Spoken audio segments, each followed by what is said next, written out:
Today on the Potential Psychology podcast. Essentially, hope theory is this idea that we have these components to hope, this sense of positivity about the future, but also it's not just the kind of cross your fingers and hope for the best. It's really an active, so it really comes from motivational theory. So we have what we call the will and the way, or willpower and way power, but also the why power, which is looking at meaning and purpose, like bigger questions, and also the we power. So the we power is that we don't exist in a vacuum. So what resources could we use? What is around me? What are the systems that are around me? Who are the people who are around me? Where do I operate? What resources can I pull from that? What conversations can I have? What questions can I ask? Who's here to help me? Welcome to the Potential Psychology podcast. I'm your host, psychologist Ellen Jackson, and this is the show in which we explore what it is to be human and how we as humans can fulfill our potential. Welcome back to the Potential Psychology podcast and another of our wonderful conversations with Dr. Jo Sweeney regarding the future of work, and particularly how that pertains to perhaps, shall I say, parental concerns, parental interests, the thoughts and ideas of you as our listeners and respondents to the survey that Jo put out there into the world to explore what are the things that interest you, what are the questions do you have, what are the things that concern you, and we're unpacking a bit of that on today's show and in this series of conversations. So welcome back, Jo. Thank you. And I'm quite okay for it to be called a survey. I think that's a much more interesting word. One of the things I love about what I see in classrooms is certain children creating new words or creating new meanings for old words and blending words together. I love that. A cryptic crossword fanatic. So survey is the new word. It's now a survey, and I'm glad that you enjoyed my inability to speak this morning. As a dyslexic, I know exactly what you say. You understand. What are we going to explore today, Jo? Well, in the last week, you were talking about this thing called hope theory, which was actually something I was not very familiar with. But it really resonated with me because given the fact that so many of the parents that we interviewed have grave concerns for the future, and yet in other ways, they're actually very positive. They have got some really interesting comments about, for example, how they see schooling, how they see the future. Yes, it's going to be very disruptive, but they're hopeful. So it resonated with me, and I wanted to know a little bit more about how this idea of hope can be used to basically bolster resilience, to improve the system that we've got, and maybe to make a hopeful future.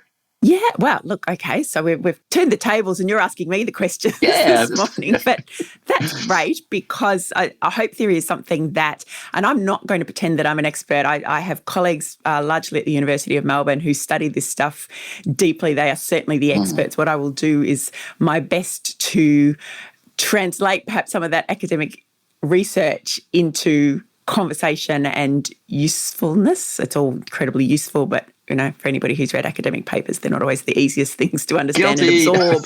Guilty. Yeah. So essentially, hope theory is one of the, I think, core theories of positive psychology. So a field that's been around for the better part of, shall I say, 30 years. It's had the umbrella term since the early 2000s.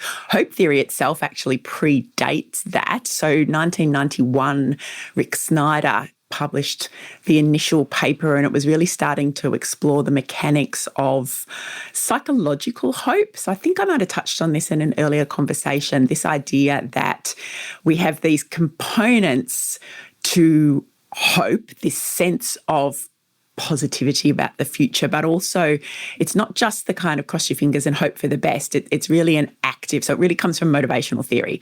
So it's understanding what drives and motivates, and hope is something that drives and motivates us. So the initial kind of way of shaping it up was we have what we call the will and the way, or willpower and way power. And the willpower is having a sense that I have a sense of agency, we call it agency, so a belief that I can make progress towards my goal. So it's very much sitting within, kind of goal theory, understanding goals, understanding motivation is where it initially comes from. So I have the the will, and then I have the way. So the way is about pathway. So when you're using this in a really practical sense, certainly for me as a coach, I would help somebody to unpack, here's a goal or an aspiration, here's something that I'm working towards. And I would help that person to unpack not only what are the steps that I need to get there. So often we kind of have these ideas of a goal in the future, but we don't necessarily articulate to ourselves or to anybody else the practical steps I need to take to get to that point, the things that I need to do. We just it just becomes a sort of ephemeral kind of wish. I'd like to get there one day wish. Yeah, yes. Exactly. And it's the process of unpacking that. So if you're doing it in a coaching type scenario, and this would be the same with a kid, is to start to say, right, if you want to do that, if that's a goal that you want to attain, how are you going to go? What do you think the steps are that you need to take? What are the things that you need to put in place? Are there things you need to, additional skills you need to learn? Are there conversations that you need to have? Is there learning that you need to do? Or, if you break it down to a really practical short-term goal, it's just simply what are the literal steps that you need to take to get from point A to point B. And that process of doing that starts to unpack the pathway element of it, the way, how am I going to do this? And when people start to do that unpacking of it, they also build this sense of agency as well. Go, oh, actually, that's probably not that hard. I could probably do that. I could take that step. And so it starts to become a much more intrinsically motivated, something that I can actually get done rather than a wish. That's really interesting. I do remember one of the most transformational books for me as a teenager was The Complete Time Management System. And I'm sorry, I forget the author. I'll get it in the link. We'll look it up. And it's very old school. I mean, it's really almost pre-computer thinking, but it was very much about creating a daily diary. And in particular, what I've learned over the years is that you have 3-month goals, no more than that. You have a lifetime goal. Yeah, that's the big wish list. And breaking down, you have no more than maybe one professional and one personal goal that you're going to try and achieve, get to. And then you break it down into a series of actions over weeks. And then as you wake up each day, you look at those goals and you're reminded of them and you're reminded about, what you need to do next. Now, what I didn't realize is that was actually a defensive mechanism, because I'm both very dyslexic and I thought I was doing it because I was disorganized internally. But no, recently I've been diagnosed as being really high-performance ADHD, which shouldn't surprise anybody. But this is this idea of diarizing and creating, I call them tasks, but they're actually goals, is actually fantastic. Yeah, and pathways. And they're fantastic for morale. It's one of the things that keeps me jumping out of bed. So I see, there's a real personal resonance here to this. And it's funny, every time I mentor some young person who's going into university or going into the field, I always say the number one thing you do is keep a diary, not a digital calendar. Keep written paper. It doesn't matter if you never go back to them. Keep that and keep those reflections and keep that plan active. A way to organise your thoughts. Yeah. So if to all parents out there, take note of this hope theory, because it actually has real tangible and long-term lifetime benefits. Yeah. And what's been really interesting, so you mentioned there about morale, Joe, and what's been really interesting. So I said that this theory, 1991, so, 31 years ago now, is that obviously, like any scientific field, it's grown and developed and changed and shifted, and on the back of what were perhaps, I don't like to call them criticisms, they kind of are criticisms, but any critiques, anything that happens in science is all about developing an idea and continuing to progress it forward. So some of what came out of that was, is this a bit individualistic? It's really only focused on what is happening for the individual and doesn't take into account the context around them. So a really interesting paper that I'll reference in the show notes for the nerds who like to read the source material. It's actually not quite source material because it's a meta-analysis, which is always my favourite paper to write because I'm not very good at getting into the weeds and the details. So give me the big picture summary is where I'm at. But it's called A New Hope for Positive Psychology, a Dynamic Systems Reconceptualization of Hope Theory. It's by Rachel Collar, Paige Williams, Lindsay Odes and Jesus Camacho Morles. And the first 3 of those authors I've actually had as guests on the show, which is rather nice. So they've done this work that was actually published in February of this year, and looking at the kind of the where's it come from, what are the critiques, where does it need to go. And so they've added these 2 other concepts to looking at it as a much more multidimensional construct that takes into account the systems piece, the fact that humans don't operate in isolation or in vacuums.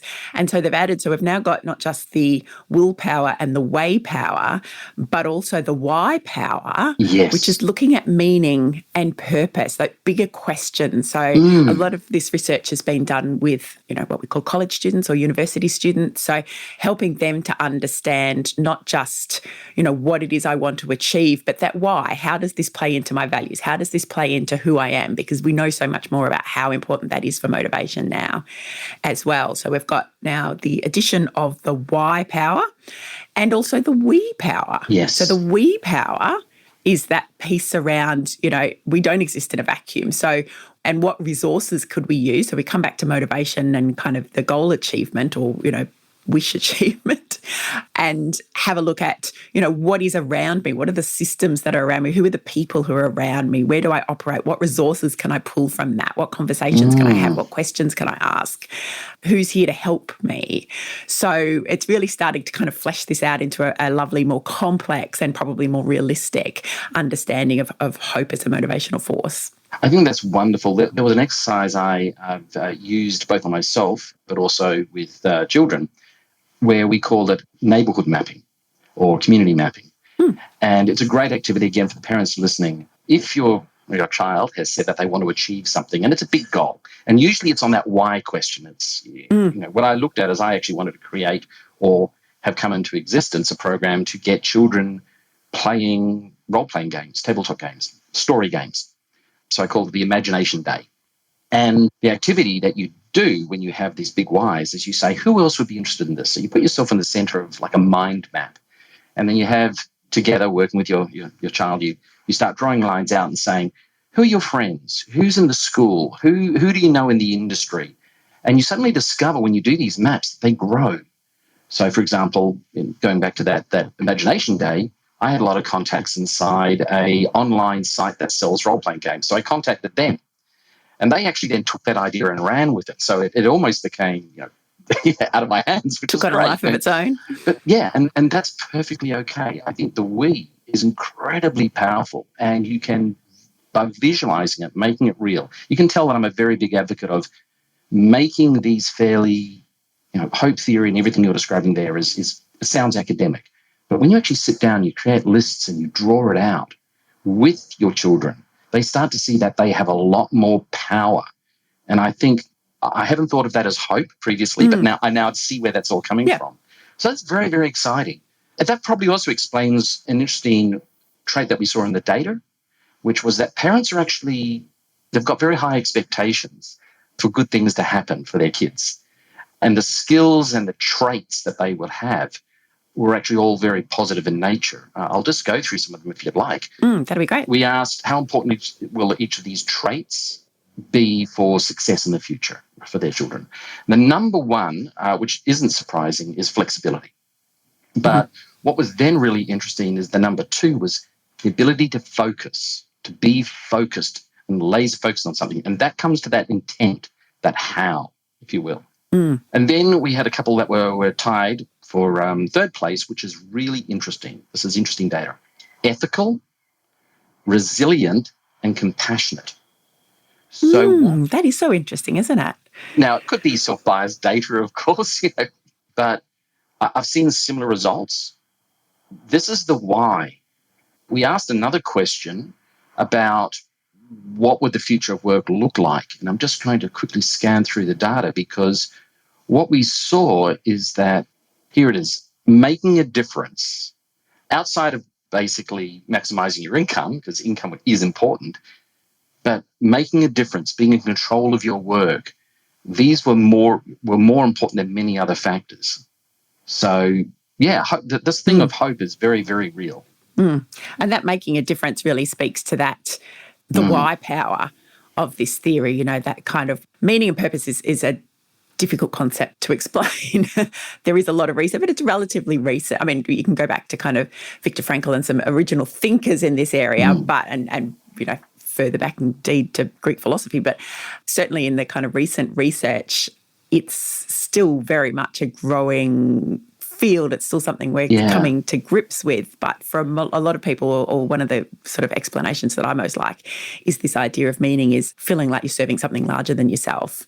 So feeling like you're actually doing something that is aligned with your values, but it's actually attached to the doing of something for somebody else rather than for yourself, which is very much that community, but also compassion, the ethics and compassion that came out in that list. Resilience, I think, has been discussed to death, but ethics and compassion are really interesting because, behaving ethically is about how you behave in the context of other people. Having compassion, although we've spoken a lot on the show about the importance of self-compassion, but also for most people, having compassion is around having compassion for others, having compassion for situations, having compassion for, community and the world.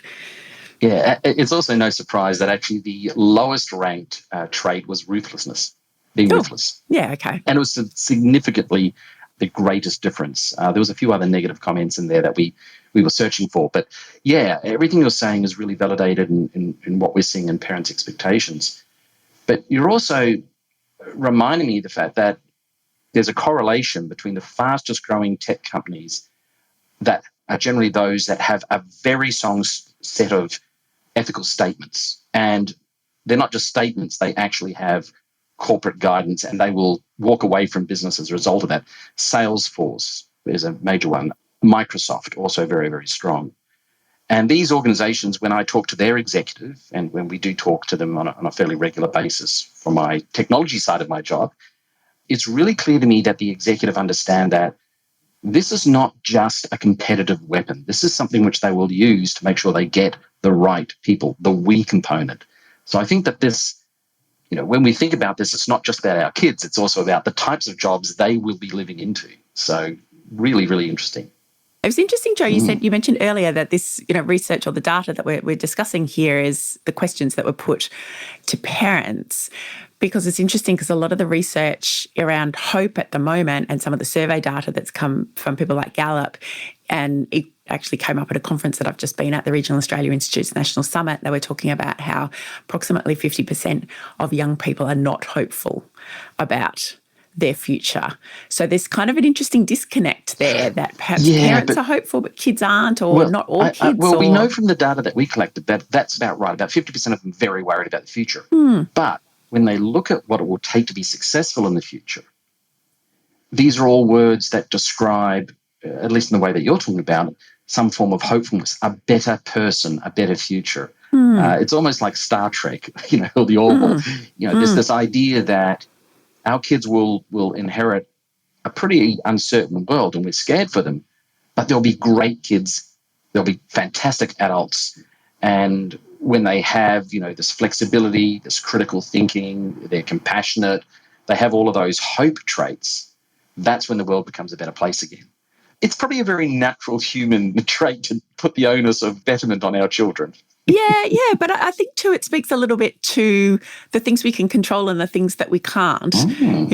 There's so much of the world that we can't control. We've been through things that were so unexpected, like a pandemic. There's so much change, and I'm sure. I mean, I always feel a bit silly when I say things like that. There's so much change at the moment. There's always been change. This is not new to humankind, and some of the changes were far more dramatic and had much more life and death impacts in the past than they do now. But that sense of there's a lot in my world that I can't necessarily control, and yet perhaps these factors that we're talking about are more closely linked to this concept of hope. These are things that I as a parent can hopefully influence, for my children. I can help to build their resilience. I can speak to them in a way that helps them to understand and discover the importance of compassion or ethics. They're within the realms of things we can control to some extent.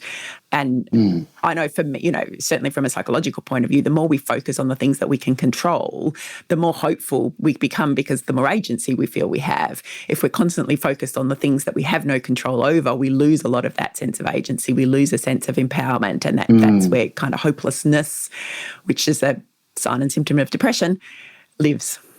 So let's, flip this on its head and say, okay, what can parents do to give their kids the traits and the skills to be hopeful? And I think one of the key ones that we talked about there was this idea of literally working with children, even at a very young age, to set their own goals. And I think it's really important that it's them setting the goals, not being imposed from outside.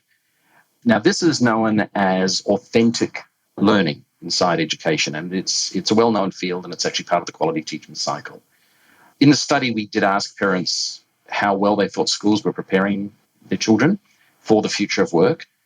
And what was really interesting, and this is a big uptake since the pandemic, since parents have had a lot more time in the classroom, virtually with teachers, is that almost 40%, it was 36% of parents said that schools were doing an excellent job, and a further 31% said that they were doing a good job, really helping them understand the types of traits they would need for the future. Only about 8% said that they were worried that it wasn't happening. Now, this is completely the reverse of what you sometimes hear in the media, which is, schools are teaching to an archaic system, and the reality is somewhere in between. Having worked in education, I absolutely know that schools spend a lot of time making sure that children have the ability to be flexible, to be organised, to be self-learners, to be creative, to be pragmatic in a way, knowing how to just get stuff done. So I think if the parents can come in and back that up by encouraging their kids to create little task lists, or working with them at a very young age to create little task lists. Japan has a wonderful social trait of having children at very young ages go off and do adult jobs. That's this idea of play, but learning through play. So all of this is things, I think, these are all activities that parents can do to prepare their children, read to them, and help them create, action lists and help them live into those. At the same time, you're not always going to be able to reach those goals. Sometimes life gets in the way. And that's okay too. And I think it's really, really important. And I know one of the things that quite a few people who start diarising struggle with is life gets in the way and you don't meet that goal. That's okay. It's only something written on a piece of paper. It's only a goal. That goal can survive beyond that. It's a balance between knowing, being kind to yourself and being in action. And the other area is this idea of the we, which I really hadn't thought of, but I've used it previously with students extremely successfully to get them to realise that they are greater than the sum of, their community, if you will. So I think these are very tangible actions that we can start looking at. We might also set some homework to maybe think about some other things that you can do along these lines. Yeah, because ultimately absolutely. They are the traits that are going to allow your children to cope with whatever that unknown workforce looks like. And the added bonus of this is that going through all of those practical activities and helping kids to develop their own sense of hope and their own sense of agency and their own sense of understanding that I have control over not everything, but certainly some things. And that's just through that process of doing it. What is the goal? How would you go about it? Who's available to help you? That's so vital to our mental health and well-being as well. It's good for the parents too, yes. Yeah, it's good. Well, it's good for parents. It's good for kids. It is building resilience in that psychological sense of whatever life throws at me, I feel I can do something in there to help myself to forge forward, to feel hopeful even when it's hard. And that's, the essence of resilience is that what we call a post-traumatic growth. This is hard, but I will learn, I will experience because I've got these tools in my toolkit. I'll keep forging forward. It's going to get really icky. It's going to get really uncomfortable, but I'll come out of it at the other end. And that's such a big, as I said before, a feeling of hopelessness is one of the most damaging things we can have for our mental health and well-being, to feel that we have no control, to feel that we have no hope, that there is no point, that I can't do anything in this situation. So anything we can do to build that sense of hopefulness for kids is going to hold them in good stead longer term in terms of all the challenges that they'll no doubt face, work-related and otherwise. Absolutely. That's a really interesting insight. This is one of those areas, I think, I'm loath to use the term win-win, but it actually is. If you can address your fears about your children's future by giving them tangible mechanisms to work and to plan, that gives them hope, that gives them resilience. And then that comes back to you. And I think that's a fantastic insight. So definitely for our homework. Yeah. Look, and for everybody who's listening in, we can create a bit of a conversation. We now have a Q&A function for anyone who listens on Spotify and Anchor in particular.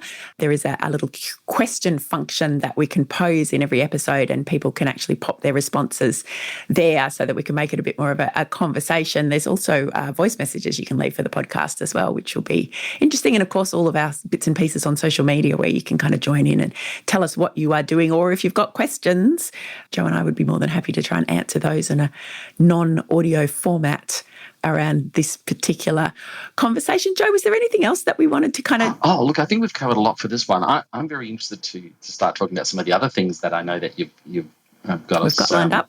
That you got lined up. Yep. I think what I really take from this session is we can be in action. There are tangible physical activities that are actually very, very well known, both in education but also in business management, that we can bring down to our children in a fun, creative way that will have a big long-term impact on their success, but also on your immediate mental health. So let's do that. Absolutely. It sounds great. And also just a reminder to our listeners that we have some other resources that we'll post. It's all in the show notes, but we've got some wonderful little graphic resources that give some tips and strategies that the wonderful Jay, who works for both of us, has put together. So they're kind of infographic style, so nice and, colourful and interactive, but they've got really a nice little summary of a lot of the topics that Joe and I are discussing, and strategies and tips, and a few kind of homework tasks, things to think about.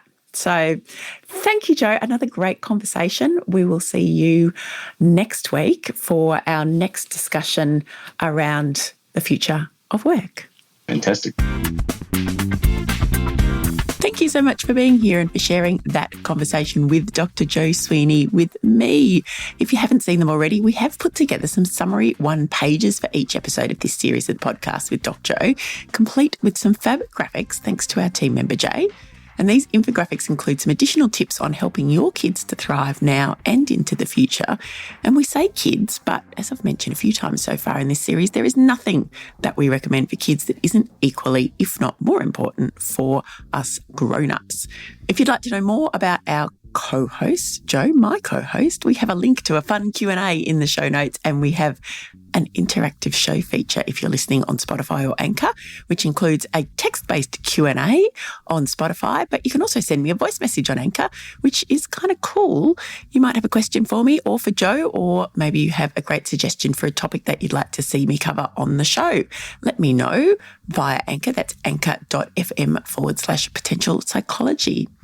We'd also love it if you could rate and review the Potential Psychology podcast on whichever platform you're listening via. It is really helpful feedback for us, and it really ensures that word gets out about the show and about the great guests who share their wisdom with us. And finally, don't forget that you can now become a special VIP member of the Potential Psychology podcast community with access to our bonus episodes. To find out more, head to our website, potential.com.au, or to anchor.fm/potential psychology/subscribe. And in our next conversation, my next conversation with Joe, we move from hope, an important psychological tool, to anti-fragility, which is kind of like bouncing forward instead of just bouncing back when life throws you a curveball. When we're anti-fragile, it means we've developed the skills of thriving through difficulty, and that's a really useful skill capability for all of us, particularly as the world changes so rapidly around us.